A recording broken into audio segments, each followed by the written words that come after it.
শীত কিংবা গরম সকালে স্নান সেরে পুজো দেওয়ার অভ্যেস কিন্তু আমার ছোট থেকেই। এই দেখো আমার পুজো দেওয়া হয়ে গেছে। এই নাও তোমরাও এবার সবাই তারা মায়ের দর্শন করে নাও। কি বলো তো, সকাল সকাল পুজো দেওয়া হয়ে গেলে মনে হয় সারাদিনের যেন একটা বড় কাজ হয়ে গেল, তাই না? চলো এবার তোমাদেরকে আমাদের বাড়ির এক দখলদারি অতিথির সাথে দেখা করায়। আরে কি ভাবছো দখলদারি কেন বললাম? তো দেখেই নাও। এই দেখো ইনি ইনি হলেন আমাদের বাড়ির একজন দখলদারি অতিথি। মা বলে বাড়িতে নাকি ঘুঘু পাখির বাসা রাখতে নেই, তাতে নাকি ভালো হয় না। কিন্তু এখানে যেহেতু রোদ জল থেকে বাঁচে, তাই মা বারবার বাসা ভেঙে দেওয়ার পরও এখানে এসেই বাসা করে। আজ প্রায় 1 বছর ধরে এরা আমাদের বাড়িতে রয়েছে। চোখের আড়ালে বাসা করেই ডিম দিয়ে দেয়।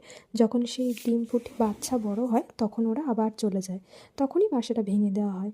ভালো হোক বা খারাপ, একটা প্রাণ নষ্ট করার কিন্তু কোনো অধিকার আমাদের নেই।